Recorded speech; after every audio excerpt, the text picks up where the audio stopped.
Before we get going, I would like to acknowledge two of our sponsors this evening, Horace Height of the Horace Height Estates, a residential community located in Sherman Oaks, the place you come home to, and Gaspar Insurance for all of your insurance needs with offices right here in Woodland Hills Warner Center. If we can have a bit of applause for those two folks. They're making it possible for us to videotape and bring this to the rest of the community. My mic just went dead. Let's start down on this end. Anchor, we know that this seat, this is the 800-pound gorilla in the room right now. This seat is open as a result of misconduct by a member of the State Assembly. Not only by one member of the State Assembly, but now we find that there are 3, 4, another member of the State Senate that is under a cloud right now. What will you do if you're in office to resolve this issue? How will your candidacy make a difference? And hopefully, I want to know we are not coming back here another 2 years from now for another special election. So we'll start with Anchor. Absolutely. First thing is to listen to victims. We need to have immediate investigations.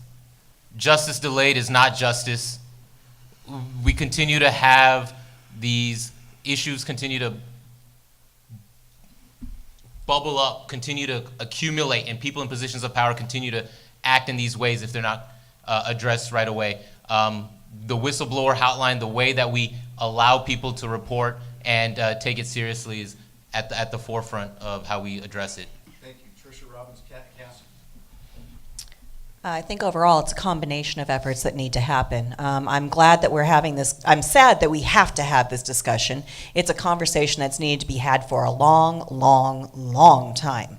And I'm glad that we're having it now, and it's not a flash in the pan, and we're actually having a full one, not just at the state legislature level, not just in terms of the entertainment industry, but overall having this discussion, because including me, every woman I know has multiple stories, generally not just one. Everyone I know has one, but most have multiple. And so it's time that we do something different. So in terms of the law that was passed for the whistleblowers, in terms of the hearing that Senator Friedman is, Assemblymember Friedman is having, making sure that these things can't be swept under the rug on a one-by-one basis, but instead there's one path for people to report things in the legislature.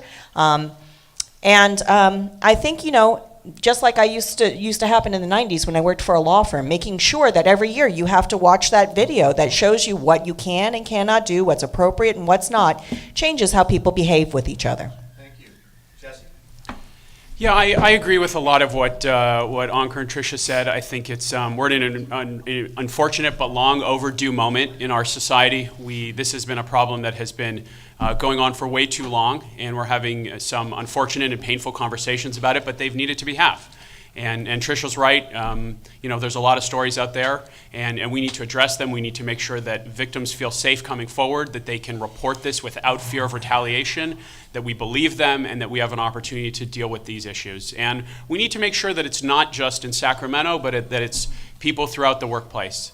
And I'll say this more broadly. There is a systemic cultural problem in Sacramento. The fact that you have several members of the assembly, that you have a senator, that you have the chair of the Women's Caucus who's now on voluntary unpaid leave because of sexual harassment allegations, there is a cultural problem, and we need to send different kind of people up to Sacramento who have honor and decency and respect, are going to treat that job with the seriousness that it deserves. Thank you. Justin? It is a complicated issue that's going to be hard to answer in a limited amount of time, but it's definitely a cultural problem. The whistleblower bill that recently passed, with great broad public support, was proposed years ago. And it was under our legislative leadership of people like Kevin De Leon, where the bill just was never even brought to a vote. These people think that they're above the law and that no one is holding them accountable. And part of that has to do with addressing the culture that is encouraging sexual harassment, but part of that stems from power and these people not being held accountable by the voters. So part of this solution is going to also involve government transparency and ease of access to information. Thank you. Daniel? I support whistleblower protections, of course, and any kind of systemic way of approaching this enduring problem. Unfortunately, it seems to be that people in power often forget that they are human beings, that everybody deserves respect. I was a card-carrying member of the National Organization for Women at the ERA rallies back in the early 80s, and I would continue to support women's rights in any way, and I feel it's a matter of compassion and identity. Thank you. Identifying with the victims. Jeff Bornstein. Boy, this is bad. You know, it's not a cultural issue, it's a societal issue. And if you go to other countries, this place is really good compared to other countries, the way they treat women, okay? Think about it. The fact that we're having this discussion, we're trying to out these people, get rid of these people out of our culture, out of our elected officials, out of our government, is important. A lot of other places it wouldn't happen. And so, you know, we have to take a little pride that we are the United States of America, and things are done better here.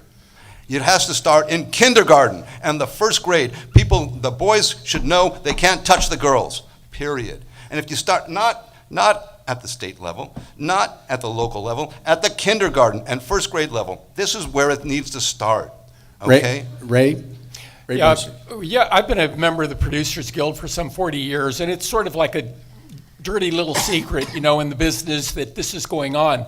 But, you know, now it's gone to so many other areas where we have not only sexual abuse and exploitation of women, but for children especially, and others. I talked to Laura Friedman about that, and I told her I thought she should expand and include children in this too, because we need protection.